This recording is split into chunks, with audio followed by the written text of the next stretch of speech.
자, 이번에는요, 어디 들어갈 것이냐 하면 테마 22번에 부동산 투자의 위험과 수익의 관리 방법에 대해서 들어가 보도록 하겠습니다. 지금 우리가 이제 투자론으로 넘어왔어요. 알겠습니까? 자, 거기 보면 첫 번째 부동산 투자의 위험이라고 해서 나온 거 있죠. 자, 이 투자의 위험, 우리가 이제 제일 중요한 게 부동산에 투자를 할 때 있어서 항상 수익도 따져보지만 위험을 먼저 따져보는 게 가장 중요한 것입니다. 왜냐하면 워낙 이 부동산이라고 하는 것은 고가잖아요. 그쵸? 쉽게 우리가 진입과 퇴거가 어렵다는 것은 이미 다 알고 있는 내용이다 보니까 어떤 사업을 접근할 때는 꼭 어떻게 돼? 좋은 것만 볼 것이 아니라 위험에 대한 그런 것도 따져봐야 되는 것이다. 이런 뜻입니다. 그래서 첫 번째 위험에 대해서 보게 되면 제가 사금 법인유라고 해서 관까지 해서 우리가 배웠던 기억이 있습니다. 맞죠? 그래서 첫 번째가 사업상의 위험이다 라고 나와 있는데 이 사업상의 위험이라고 하는 것은 우리가 이 부동산을 경영하거나 운영하면서 발생하는 위험을 갖다가 우리는 뭐라고 한다? 사업상의 위험이다 라고 하죠. 그래서 제가 이것을 뭐라고 했냐면 사업하는 게 쉽니? 이런 얘기죠. 그래서 제가 사업이 쉬우니? 라고 했던 거 기억하십니까? 그래서 첫 번째가 시장 위험이라는 게 나와 있는데 자, 첫 번째 쉬우니에서 시자는 어떤 게 있을까요? 시장 위험에는 이자율 변동이라든지 경기 변동 같은 경우가 있을 수 있죠. 그럼 우리가 앞전에 시장론에서 경기 변동이라고 해서 배웠는데 우리가 사국면에 의해서 경기 변동이 일어나는 거 기억하시죠? 자, 한번 해볼까요? 시작. 회복, 상향, 후퇴, 하향. 이 네 가지 국면인데 사업을 할 때 이 후퇴하는 국면에서 하게 되면 어떻게 돼요? 내가 많이 손해를 보는 경우가 많지. 공실도 많이 늘어나고 이런 데다가 건설 경기를 하고 있으면 안 된다는 얘기예요. 맞죠? 이런 경기 변동도 잘 타야 될 것이고 금리가 계속 올라가고 있는데 은행에서 대출을 받게 되면 아무래도 생산비 비용이 커질 거 아닙니까? 맞죠? 이런 것 등을 우리는 무슨 위험이란다? 시장 위험이라 하고 그 다음에 거기 보니까 운영 위험이라고 나와 있죠. 자, 운영은 어떤 거예요? 내가 아무래도 비용이 많이 발생하는 것들을 체크를 하고 영업 경비라든지 이런 것 등을 줄여야 되는 거 맞죠? 수익은 없는데 비용만 잔뜩 늘어나면 안 되겠잖아요. 그래서 앞으로 우리 선생님들이 자격증 꼭 따시게 되면 중개업소를 차리게 되면 제일 관건이 뭐냐면 고정비 부분을 얼마큼 줄이느냐에 따라서 우리 선생님이 자생할 수 있는 능력이 커지는 거야. 무슨 얘기인지 알겠죠? 그래서 그런 내용들을 우리가 운영 위험이다. 그 다음에 이제 위치적 위험이다라고 하는 것은 부동성 때문에 생기는 거죠. 그래서 어느 지구는 개발이 활성화하고 있는데 우리 동네는 노인들만 살고 있고 개발이 안 돼. 그러게 되면 월세나 전세나 집을 구입하는 경우가 쉽지 않기 때문에 결론은 나도 꽥 하고 죽는 거 맞죠? 그래서 어디 위치에 따라서 가장 중요한 사업을 결정을 해야 된다 이런 얘기고요. 그 다음에 금융 위험이다 라고 하는 것은 어떤 거예요? 은행에서 타인 자본을 이용하면 이용할수록 금융 위험은 커지는 거 맞죠? 그래서 금융 위험이 있었고 그 다음에 법적인 위험이다 라고 하는 것은 세제라든지 세제란 얘기는 세금과 달라요. 알겠습니까? 세제는 세금의 제도를 얘기하는 거예요. 즉 법적인 것은 법률이 바뀌거나 제도, 규칙 뭐 이런 것 등이 바뀌는 거예요. 그럼 예를 들어서 보겠습니다.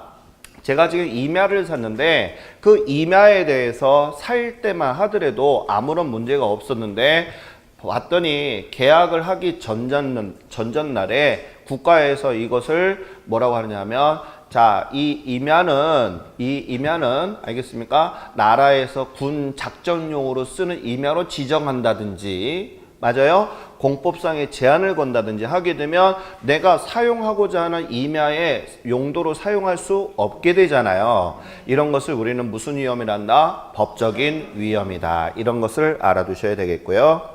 그래서 시험 문제 이렇게 나옵니다. 개발 제한 구역으로 자 확인을 못해서 발생된 위험을 뭐 금융 위험이다 뭐 이렇게 하면 틀리는 거야. 알겠죠? 뭐라고 한다 시작. 법률적 위험이다. 법적인 위험이다. 이렇게 얘기하시는 거예요.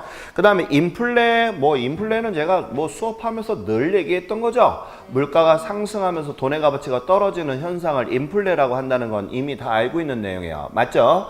그래서 인플레 위험도 있었고 그 다음에 유동성 위험 이것도 시험에 우리 선생님들 배려를 해서 많이 나왔던 거예요. 유동성이라는 얘기는 현금으로 바꿀 때 발생하는 손실을 뭐라고 한다 우리는 유동성 위험이다. 그래서 우리가 부동산은 현금으로 바꾸는 게 쉬워 어려워? 어려워. 하다 보니까 이렇게 현금으로 바꿀 때 발생되는 것을 우리는 뭐라 한다? 유동성 위험이다. 이런 것을 알아두셔야 되겠어요. 자, 이처럼 우리가 이제 부동산을 투자하면서 발생되는 위험에 대해서 배웠고요. 그 다음에 이제 이번에는 요구 수익률이라고 하는 거에 대해서 잠깐 좀 짚고 넘어가야 되겠습니다. 자, 이제 우리가 투자론에서는 기대 수익률이라고 하는 말과 그 다음에 요구 수익률에 대한 그런 용어들이 이제 나오기 시작을 하지요. 그러면 제가 이 요구라고 하는 것은 뭐라고 하냐면 최소한의 수익률이다. 이렇게 얘기했어요. 최소한의 얻을 수 있는 수익률을 우리는 뭐라고 한다? 요구 수익률이다. 이렇게 얘기했고요. 그 다음에 기대 수익률이다. 이렇게 나와 있는데요. 이 기대 수익률은 나중에 우리가 뭐라고 배우느냐 하면요. 내부 수익률이다. 이렇게도 배워요. 그래서 우리가 기대 수익률과 내부 수익률은 무슨 말? 같은 말이라는 것을 꼭 알아두셔야 되겠고요. 그러면 얘는 최소잖아요. 맞죠? 그 다음에 우리는 기대잖아요. 누가 클까요? 최소하고 기대하고 어느 게 커야 돼? 당연히 기대가 커야지만 우리는 투자를 뭐 한다? 채택한다. 이런 정도는 이제는 아셔야 됩니다. 알겠죠? 자, 그러면 반대로 기대 수익률하고 요구 수익률 중에서 요구가 크다면 투자를 뭐 한다? 기각해야 된다는 점을 아셔야 됩니다. 그러면 이거는 이제 당연한 얘기예요. 여기까지는 당연히 알아야 되는데 여기에 하나 덧붙인다면 이처럼 기대 수익률 자체가 크다 보니까 내가 처음에 먹었던 수익률 자체가 어떻게 된다? 점점 줄어든다. 이런 얘기예요. 그래서 그런 내용도 제가 써놨어요. 기대 수익률이 어떻게 된다? 하락한다라고 제가 옆에다 써놓은 거 보이십니까? 찾았어요? 왜 기대 수익률이 하락이 될까요?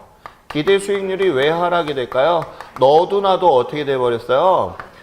이거 하면 장사가 잘 된다더라. 그래서 한 지역에 피자집이 하나가 있다가 여러 군데가 늘어나니까 어떻게 돼? 수익률은 떨어질 수밖에 없고 부동산의 가치는 올라가죠. 그래서 이렇게 기대 수익률이 하락하거나 얘는 자 장사가 안 되지만 다 떠나버리고 혼자서 독식을 하다 보니까 기대 수익률은 뭐가 된다? 상승하는 이런 효과를 얻게 되더라. 자, 그럼 이제 우리가 이제 기본적으로 좀 알아두실 것이 자, 이 기대 수익률은 어떻게 됐어? 분석가들이 말하는 수익률이기 때문에 객관적이야, 주관적이야? 객관적이야. 하지만 이 요구 수익률 자체는 내가 최소한 이 정도는 벌어야 돼 하기 때문에 이것은 어떤 수익률이다? 주관적 수익률이다. 이렇게 좀 알아두셔야 되겠고요. 알겠습니까? 그 다음에 우리가 어떤 사업을 할 때는 항상 누가 커야지만 투자를 했었습니까? 기대가 커야 되는 거 맞죠? 얘가 크면 우리는 투자를 뭐 해? 포기하잖아. 그래서 얘를 우리는 기회비용이다. 이렇게 얘기도 했어요. 맞습니까? 기회비용이라는 얘기는 뭐라고 그랬지? 두 가지 선택대안 중에서 포기함으로써 잃어버리는 손실을 우리는 뭐라 한다? 기회비용이다. 이렇게 얘기한다는 거. 왜냐하면 이 요구 수익률하고 기대 수익률에 대해서 얘네들을 물어볼 가능성도 있어요. 지문으로. 그래서 좀 알아두셔야 됩니다. 그러면 이제 여기에서 좀 더 깊게 한번 좀 들어가 보자고요. 자, 우리가 이제 요구 수익률에 대한 것을 한번 좀 짚고 넘어가도록 한번 해보겠습니다. 자, 요구한다 이런 얘기잖아요. 말 자체의 뉘앙스를 한번 찾아보자고요. 요구한다, 수익률을 요구한다 이런 얘기죠. 그러면 이 요구 수익률은 어떤 친구가 들어가 있을까? 그랬더니 첫 번째가 무위험률이다 이런 얘기가 들어가 있고, 그럼 여기서 무위험률이다 라고 하는 것은 위험이 있다는 얘기일까 없다는 얘기일까? 없다. 그러면 여기서 알아둘 게 뭐냐? 최근에 나온 시험 지문에 이런 얘기가 있습니다. 부동산 투자는 사실 이 무위험하고는 관계가 없어. 이 무위험률만 좋아하는 사람은 부동산 공부하시면 안 돼. 위험이 제일 많이 도사리는 게 사실 부동산입니다. 몰라서 그렇지 부동산을 대박난 사람이 몇천 프로를 벌었다 이런 사람도 있지만 부동산 때문에 쪽박난 사람도 제가 많이 봤어요. 그만큼 부동산이라고 하는 것이 무슨 얘기인지 이해가셨어요? 위험한 존재입니다. 그런데 우리가 이 무위험률이라는 얘기는 위험이 없을 무자를 쓴 거잖아요. 그래서 어떤 거있냐면 이 무위험률은 국가에서 발행하는 국채는요 어때요? 국가가 망하지 않는 이상은 절대 위험이 없잖아요. 맞아요? 그래서 국채라든지 또 정기 예적금 같은 거 이런 것 등이 바로 뭐가 되냐 하면요 무위험률이다. 그럼 이 요구 수익률 안에는 무위험률이라는 게 들어가 있고 그 다음에 거기 또 보니까 제가 뭐라고 써놨어요? 위험의 할증률이라고 제가 써놓은 거 보이십니까? 자, 위험의 할증률 요거에 대해서 잠깐 좀 설명 좀 한번 들어가 보도록 하겠습니다. 자, 위험이 높아지게 된다면 할증하겠다 이런 뜻입니다. 즉 무슨 얘기냐 하면 잘 들어야 돼요. 여기서 이론 문제가 이 요구 수익률, 기대 수익률 가지고 이론 문제가 한 문제가 출제될 것 같아요. 그러니까 이론 문제를 좀 봐야 되는데 자 보겠습니다. 위험이 높아지게 되면 자 뭐가 할증 붙는다고요? 위험이 높아지면 할증하겠다 이런 얘기죠. 뭐가? 요구 수익률이 늘어난다 이런 뜻입니다. 무슨 말이냐 하면 위험하고요. 자, 위험하고 수익률하고 제가 물어보겠습니다. 많이 나왔던 질문 첫 번째요. 위험이 높아지면 내가 요구하는 수익률도 높아질까 낮아질까? 높아지지. 그래서 제가 유리창 닦는 얘기 맨날 했잖아. 맞아요? 자, 1층에서 유리창 닦는 거 63층에서 닦는 거 다르다 했지? 그러니까 당연히 위험이 높아지면 요구 수익률도 높아진다 이런 뜻이야.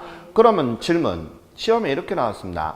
다음 위험과 요구 수익률의 관계는 비례관계다 반비례관계다? 비례관계야. 같은 방향으로 가니까. 알겠어? 그래서 여기에서 말하는 이 위험의 활중률이라 하면 무슨 뜻인고 하니 자 위험이 높아지면 요구하는 수익률도 높아진다는 뜻입니다. 알겠죠? 그럼 여기까지를 우리가 이제 들어가고 그 다음에 이제 여기에다가 하나 더 플러스 하게 된다면 인플레 보상이다 이런 게 있어요.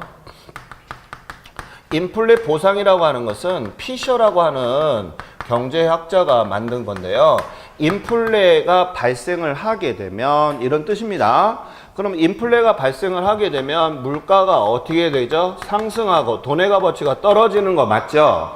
그러면 이런 것들이 발생을 하게 된다면 당연히 뭐도 높아질 것이다. 요구하는 수익률도 높아질 것이다 이런 얘기예요. 그래서 우리가 이 요구 수익률 안에는 어떤 친구들이 존재하고 있는가 첫 번째 알아야 됐다. 알겠어요? 그 다음에 아까 둘의 관계는 무슨 관계? 비례 관계. 이해 갔죠? 자, 여기 이런 내용들이 과거에 기출지문으로 시험에 많이 나왔기 때문에 내용을 정리를 하셔야 되겠습니다. 알겠죠? 자, 그래서 거기 제가 써놓은 거 보면 무위험과 위험할증률 플러스 인플레 보상률 하고 자, 써놓을 수 있겠죠? 그 다음에 피셔라고 하는 게 그 경제학자인데 피셔 효과라고 하는 게 뭐냐 하면 이런 얘기입니다. 인플레 보상이 높아지게 되면 요구 수익률도 뭐 한다? 높아진다, 낮아진다? 높아지는 영향을 미친다 이런 얘기예요. 맞아요? 그것을 우리는 무슨 효과란다? 피셔 효과다 이렇게 얘기를 해요. 자, 그 다음에 거기 밑에 보시게 되면 네 번째 나온 거 있죠? 거기다 별표 3개 좀 쳐주시고 얘네들은 꼭 좀 머릿속에 좀 담아줬으면 좋겠어요. 알겠죠? 이 투자자의 태도에 대해서 시험에 나올 가능성이 좀 있어 보이니까 이 투자자의 태도에 대한 거는 또 한 번 좀 더 봐주셔야 돼요. 알겠죠? 그러면 자 우리가 이제 투자자에 대한 것도 머릿속에 한번 노트 정리를 들어가도록 하겠습니다. 자 우리가 이 투자자를 갖다가 어떻게 분류를 했느냐 했더니 자, 이 투자자들의 태도에 따라서 분류를 하게 되었더라 이런 뜻입니다. 그래서 첫 번째가 우리가 이 투자라는 데 있어서 위험을 좋아하는 사람은 아무도 없습니다. 맞죠? 그쵸? 그래서 우리가 혐오적이다라는 얘기는 위험을 혐오적한다는 얘기는 위험을 싫어한다는 얘기예요. 맞죠? 그래서 거기에 제가 써놓은 것처럼 위험 혐오적인 투자자는 이렇게 나와 있죠. 거기에는 크게 투자자에서는 어떤 위험에 대해서 혐오하는 혐오자들은 이런 얘기했어요.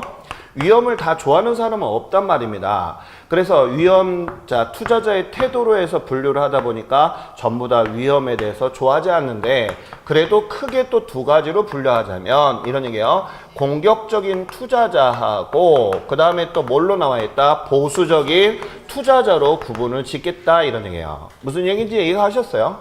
자, 그러면 여기에서 우리가 알아두실 것이 뭐가 있느냐 하면 보수적이라는 얘기에 대해서 잠깐 좀 머릿속에 노트 정리가 돼줘야 되겠습니다.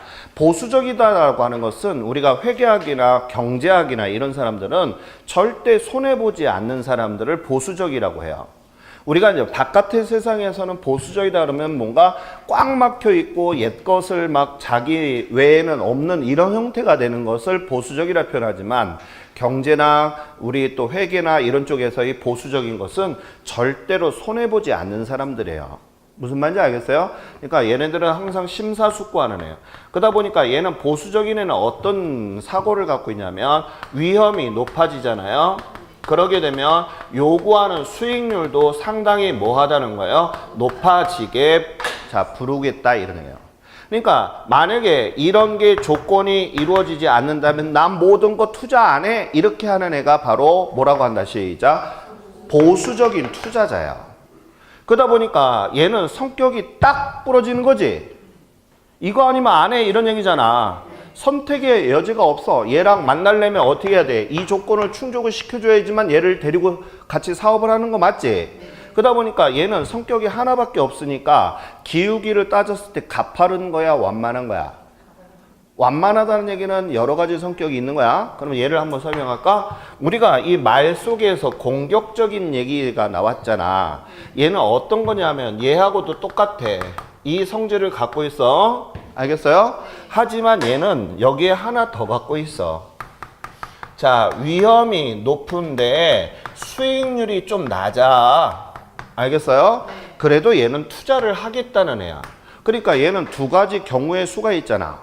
맞지?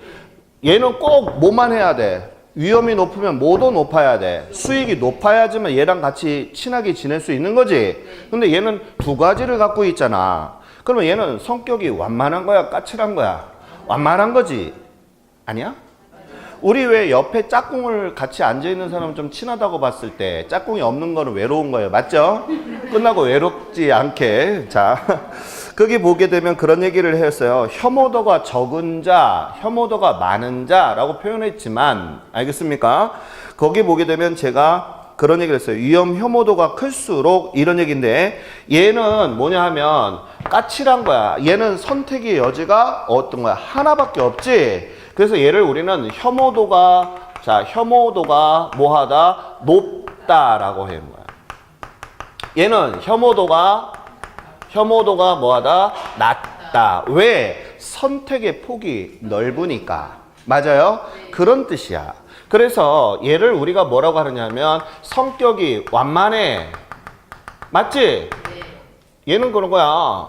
두 가지를 다 갖고 있으니까 맞추기가 편하잖아. 맞지? 그래서 얘는 기울기로 표현해서 기울기가 뭐하다? 완만한 것이고 얘는 하나밖에 없잖아. 그러니까 얘는 혐오도가 높다. 즉 기울기로 따졌을 때 뭐하다? 가파르다. 이런. 이해 가셨어요? 꼭 알아두셔야 됩니다. 그러면 우리가 위험 혐오적인 투자자 중에서도 두 가지로 구분했다. 공격적인 거하고 뭘로? 시작. 보수적인 거. 그 외에도 제가 서브노트에 두 가지 더 있어요. 알겠죠? 그 나머지 투자자에서 느낌이 시험 문제가 한 문제 출제될 것 같으니까 투자자의 개념을 꼭 강의 노트에서 완전히 내 걸로 만들어 주셔야 됩니다. 알겠죠? 자, 그 다음에 이제 분산 결정 방법의 지배 원리에 대해서 잠깐 좀 설명 좀 하나 들어가겠습니다. 지배한다는 얘기는 내가 남을 부린다 이런 개념이잖아요. 맞아요? 그럼 우리가 이 투자론에서는 제일 중요한 게 뭐가 있었냐 하면 가장 중요한 게 우리가 위험하고 수익에 관련된 내용이에요. 맞습니까? 그러면 우리가 이 위험하고 수익에 관련된 거에서 알아두실 게 뭐가 있느냐? 용어에 대한 것을 알아야 되겠다. 그럼 우리가 위험이라는 말을 투자론에선 잘 쓰지 않아요. 뭐라고 쓴다? 위험을 분산이나 또는 뭐라고 했어? 표준 편차. 맞아요? 또는 표준 편차 또는 변이 개수다 이런 말을 많이 쓴단 말이에요. 그 중에서도 우리가 위험을 뭐라고 많이 쓴다 그랬다? 분산. 알겠어요? 그 다음에 수익을 갖다가 우리는 수익이라고 투자론에서는 얘기 안 하고 뭐라고 많이 한다? 평균 또는 뭐라고 한다? 평균. 우리가 수익을 평균이라 하지? 그 다음에 뭐라고 해? 기대 수익률 이렇게도 얘기를 해요. 그래서 우리가 보통 수익을 평균, 위험을 뭐라 한다? 시작. 분산이라 한다는 거 배운 거 기억나시죠? 그럼 여기서 질문. 우리가 어떤 부동산 투자 사업을 할 때 있어서 위험은 낮았으면 좋겠어? 높았으면 좋겠어? 낮았으면 좋겠죠? 그 다음에 평균, 즉 수익은 높았으면 좋겠죠? 그런 것을 우리가 선택을 하는 것을 지배원리다. 이렇게 얘기를 했었습니다. 맞죠? 그래서 제가 그 박스 쭉 그리면서 동일한 과정에서 위험이면 위험, 수익이면 수익, 그 과정에서 동일한 조건에서 선택을 하는 것을 지배원리라고 했던 거 기억하실 겁니다. 기억하죠?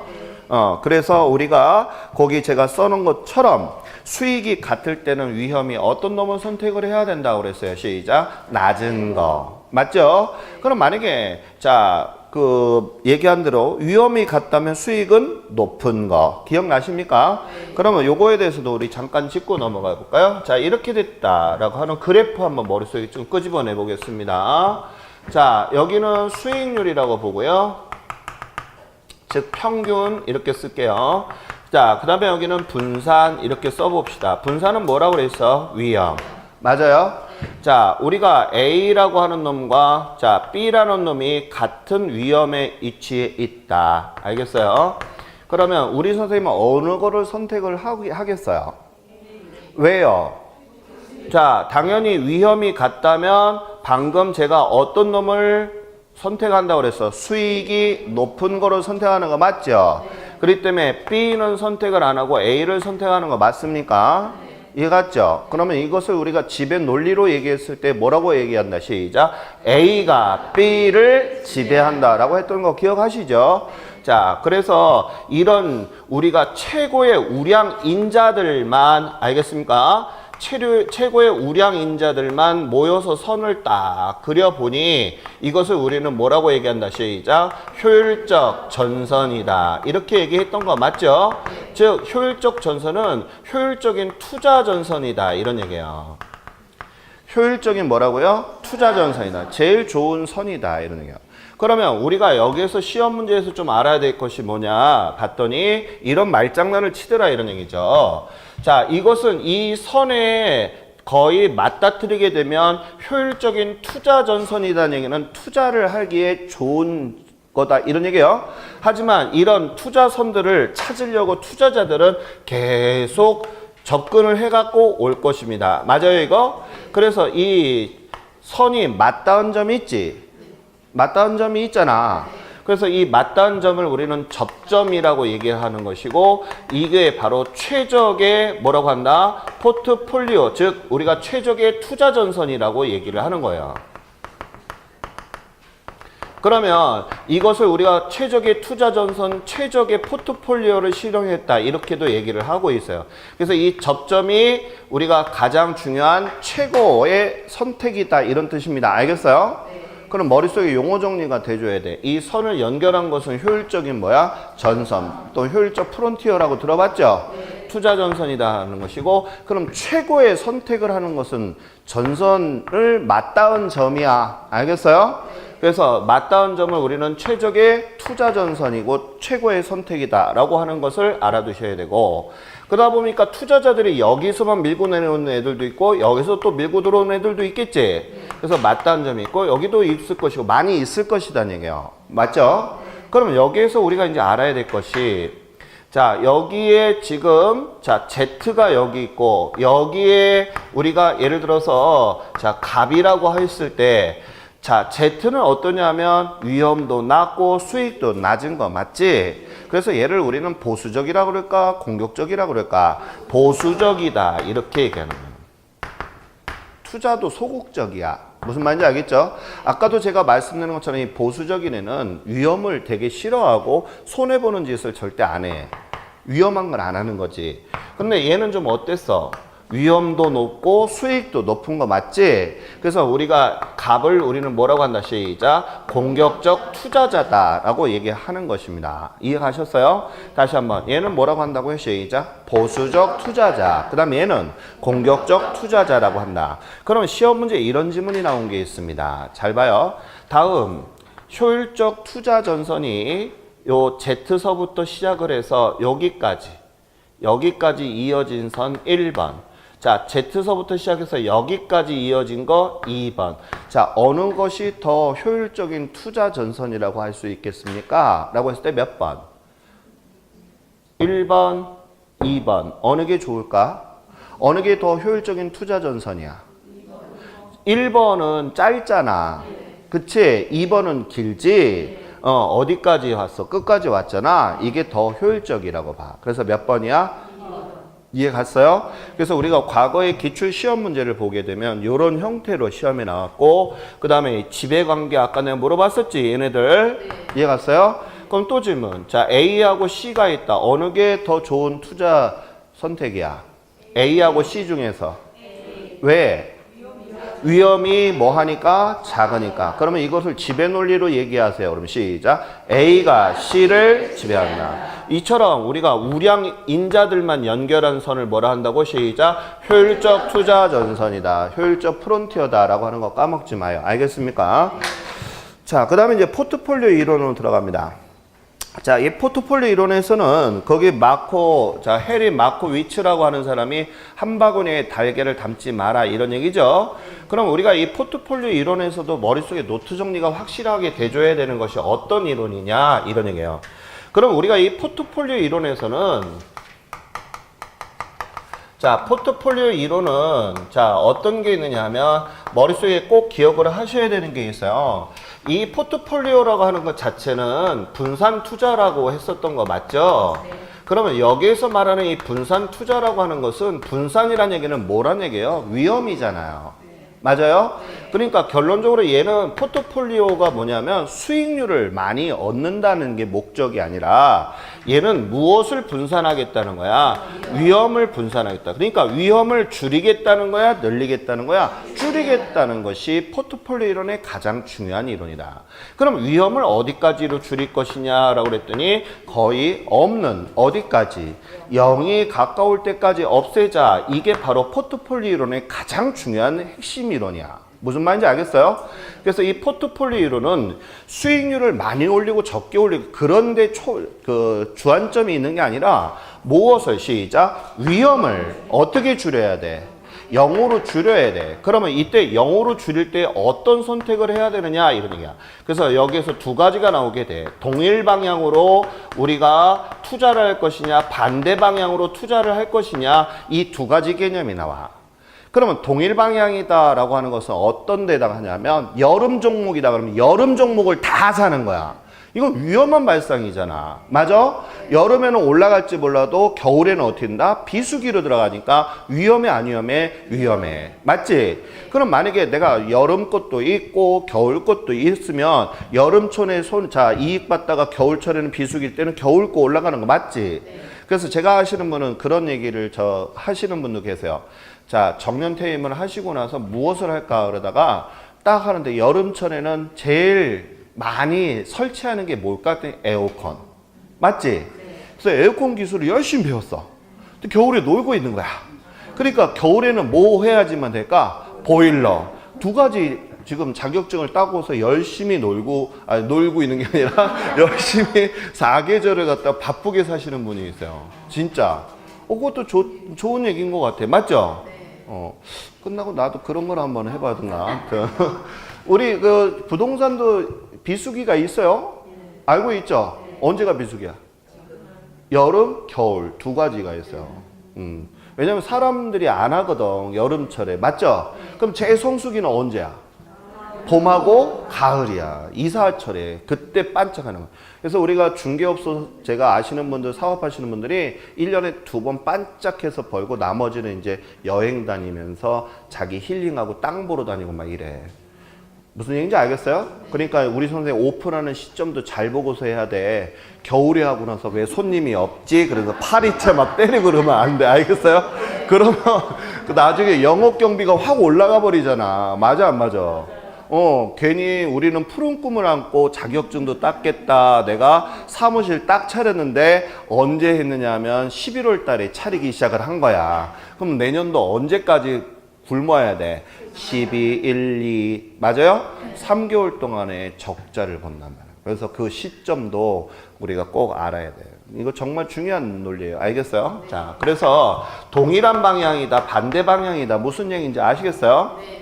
그러면 동일한 방향이다. 그럼 플러스 플러스. 이거는 플러스라는 개념이 아니라고 그랬어. 네. 그냥 기호 개념이라고 보시라고 그랬죠. 네. 그래서 마이너스 마이너스 이런 식으로 하게 되면 자, 플러스 1이 생기게 된다. 이런 얘기인데 이 플러스 1이라는 얘기는 1을 더하라는 얘기가 아니야. 네. 위험이 높아진다. 이런 얘기지. 네. 자, 위험이 높아진다. 즉 분산 투자를 잘했다는 거야, 못했다는 거야? 효과가 없다는 거야. 알겠어요?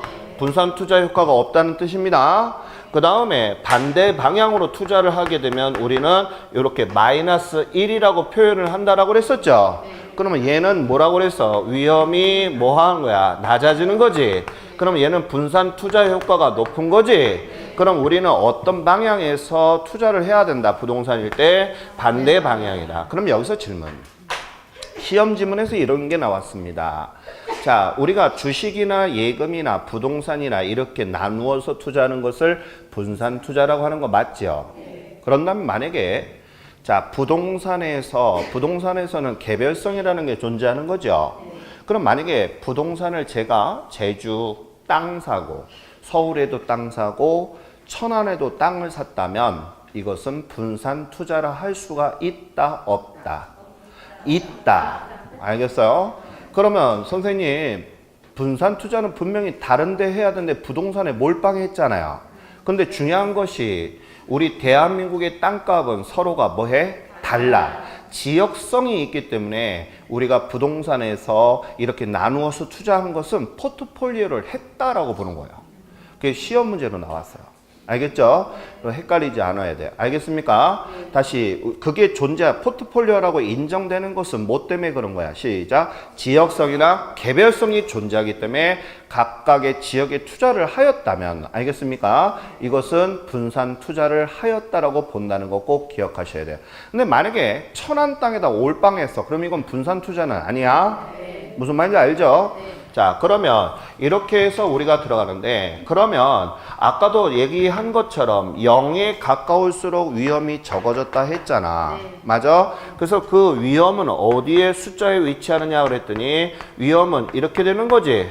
맞아요? 그래서 위험이라는 게 어떻다? 0에 가까워야 된다. 이런 얘기 했었지? 그래서 그 내용을 우리가 좀 알아두셔야 되겠습니다. 그래서 거기 보게 되면 먼저 이제 그 위험에 대한 것부터 이제 접근 한번 해볼게요. 제가 여기까지 이제 들어왔는데 자, 포트폴리오 이론에서는 위험에 대한 거잖아요. 그쵸? 그래서 이 위험에 대한 것을 먼저 짚고 넘어가도록 할게요. 자, 우리가 이 위험이라고 하는 것은 어떻게 해리가 얘기를 했냐면 야, 위험은 말이야 두 가지 위험이 있어. 체계적인 위험하고 그 다음에 비체계적인 위험으로 구분을 할 수가 있어. 이렇게 얘기를 하게 됩니다. 그래서 우리가 체계적인 위험은 우리가 암만 분산 투자를 하더라도 알겠습니까? 자, 분산 투자를 하더라도 제거가 돼 안 돼? 안 되는 위험이고 체계적 위험은 분산 투자를 하게 되면 알겠습니까? 제거할 수 있는 위험을 우리는 뭐라고 한다? 시작. 비체계적 위험이다 라고 정리를 하게 됩니다.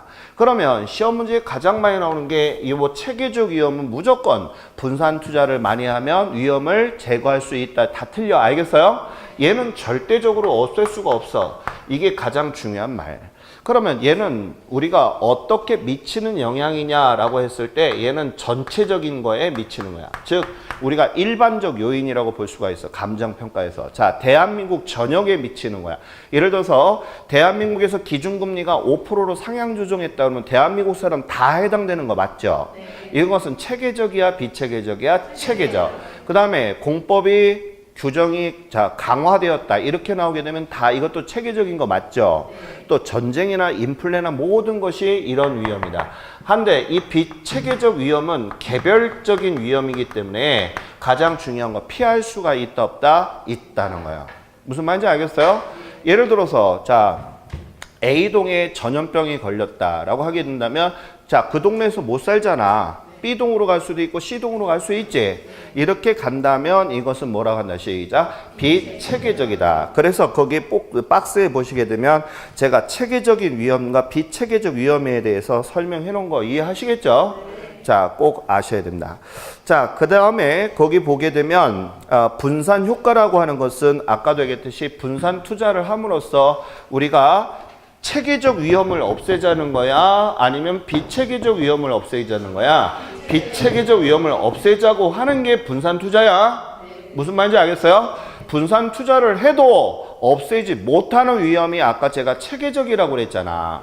맞아 이거? 그럼 여기에서 해리가 포트폴리오 이론에서 자기가 얘기하고 싶었던 주장은 뭐야? 야, 얘는 없앨 수가 없어. 암만 분산 투자 잘해도 안 돼. 이런 얘기지? 그럼 누구를 없애자는 거야? 비체계적 위험을 어떻게 해서 없애자는 거야? 시작. 분산 투자를 해서 비체계적 위험을 뭘로 만들어 보자는 거야? 0으로 만들어 보자는 게 포트폴리오 이론의 가장 큰 이론이라는 것을 아셔야 됩니다. 알겠죠? 자, 그래서 그 내용이 바로 분산 효과라는 얘기고요. 아까 제가 위험과 상관계수라고 했던 거 기억하시죠? 자, 위험에 어떤 관계가 있니? 이게 바로 상관계수라 했습니다. 알겠죠? 그래서 위험은 어디까지로 맞추는 게 가장 현실적인 포트폴리오라고 그랬어요. 0에 가까울 정도로 맞춰주는 것. 즉, 위험을 없애자는 취지가 있는 거예요. 그래서 포트폴리오에서는 가장 중요한 거 위험을 분산 투자하여 0으로 맞추는데 이때 그 위험을 체계적이다 비체계적이다 비체계적 위험을 0으로 맞추자는 뜻. 이해 가셨어요? 자, 그 다음에 거기 세 번째 최적의 포트폴리오 선택이라고 나온 거 있죠? 거기다 한번 들어가 보자고요. 효율적인 포트폴리오라고 하는 것은 거기다가 밑줄 좀 그어주세요. 평균 분산 지배 원리를 만족한다라고 제가 써놓은 거 보이세요? 아까도 우리가 지배 원리 설명했던 거 기억하시죠? 그러면 그런 선들을 연결한 것을 제가 뭐라 그랬다? 효율적 전선이다 또는 프론티어다 이라고 했던 거 기억하시죠? 그래서 효율적 투자선이다 이렇게 얘기하고요. 3번에 별표 좀 2개 좀 쳐주세요. 최적의 포트폴리오의 선택에다가 동글뱅이 좀 해주시고 그럼 최적이라고 그랬죠? 최적의 포트폴리오는 어떤 것이냐? 그러면 거기다가 끝자락에 보게 되면 무차별 곡선의 접점이다 라고 나와 있어요. 거기다가 별표 2개. 그럼 무차별이라는 얘기는 무슨 얘기냐면 위험과 수익이 구분이 안 되는 이런 얘기야. 그러니까 위험과 수익이 같아지는 이런 뜻입니다. 무슨 얘기인지 이해 갔어요? 위험과 수익이 같아지는 즉 상쇄되는 거예요. 예를 들어서 보겠습니다. 제가 전에 63층을 유리창 닦을 때 제가 시간당 63만 원 주면 하겠습니까? 할 때 콜 이렇게 했잖아. 그럼 위험과 수익이 같아졌지? 그것을 무차별이라고 해. 그 점들을 이은 것을 우리는 뭐라고 한다? 시작. 무차별 곡선이야. 그러니까 위험과 수익이 같아지는 선이었을 때가 가장 최적의 포트폴리오다. 이렇게 얘기하는 것입니다. 그래서 거기 알아두실 거 최적의 포트폴리오는 뭐니? 라고 했을 때 시작. 무차별 곡선과의 접점에서 이루어진다. 아까 제가 투자자들 쭉 만나서 연결된 거 있었지? 그 점이라는 거 알아두셔야 되겠습니다. 자, 그 다음에 이제 테마 24번 기대 수익률 계산하는 걸로 들어가 보도록 하겠습니다. 자, 우리가 이 기대 수익률 계산에서는 아까도 얘기했듯이 기대 수익률을 뭐라고 했냐면 내부 수익률이라고 했던 거 기억하십니까? 그래서 기대 수익률을 내부 수익률이라고 했어요. 그래서 거기 보게 되면 제가 그런 얘기를 써놨습니다. 끝자락에 가중 평균하여 구한 값이다 이런 말 나와 있죠. 그다음 밑줄. 그래서 시험 문제에 만약에 산술 평균했다 그러면 다 틀려. 알겠어요? 뭐 했어? 가중평균. 그럼 가중평균이라는 얘기는 더할 가짜는, 그러니까 같이 더해서 더해서 계산했다 이런 얘기 알겠죠? 그래서 더해서 평균치를 계산한다. 이게 가중평균이야. 그래서 제가 이거 기대 수익률 계산하는 문제는 쉽게 줄 수도 있다라고 해서 기대 수익률 공식은 외우세요라고 했던 거 기억하시죠? 그래서 이 기대 수익률은 공식이 어떻게 되냐 하면 발생 확률 곱하기 수익률이라고 나온 거 봤어요? 그래서 제가 이거 수업 시간에도 기대 수익률 계산하는 게 수익이라 했잖아. 그리고 우리가 나중에 이 건물 살 때 위험도 도살입니다 라고 해서 맨 끝자락에 제가 분산 공식 적어 놓은 거 있죠? 있어? 그럼 그 분산은 무엇을 계산하는 거야? 위험. 그쵸? 제가 프린트 준 거 있어요? 그래서 앞에 시그마는 신경 쓰지 말아 해서 이건 그냥 노끈 같은 거야. 묶음 단위야. 알겠어요? 그러면 어떻게 돼? 상황별 기대 수익에서 평균 기대 수익에다 상황별을 곱해주면 된다. 이런 얘기인데 어차피 분산은 우리 선생님들 나와도 안 풀 거잖아. 그러니까 이렇게 생겼네. 이것만 맛만 봐. 알겠어요? 기대 수익률만 머릿속에 담고 가요. 알겠죠? 분산이 나오는 순간 오늘의 운수를 봐야 된다. 알겠죠? 자, 아무튼 그래서 거기 기대 수익률 꼭 계산하는 거 알아야 돼. 자, 공식 한번 따라서 한번 해볼까요? 시작. 발생 확률 곱하기 수익률. 이거는 꼭 나올 가능성이 많아요. 알겠죠? 자, 그러면 아까도 제가 얘기했던 것처럼 요구 수익률이라고 하는 것은 최소한의 수익률이라고 했었잖아요. 맞죠? 그래서 이 최소한의 요구 수익률 안에는 아까도 얘기한 것처럼 무위험률과 또 위험의 할증률과 또 하나 인플레 보상이라고 하는 게 세 가지를 다 더해서 요구 수익률이라 했던 거 기억하십니까? 알아두셔야 되겠습니다. 자, 그 다음에 이제 수익과 위험의 측정에서 아까 제가 수익을 뭐라 했다? 평균이라든지 기대 수익률이라고 한다. 이렇게 써놓은 거 보이십니까? 거기다 밑줄. 자, 그 다음에 위험은 뭐라고 그랬다? 분산, 그 다음에 표준 편차, 변이계수 이렇게 써놓은 거 보이시죠?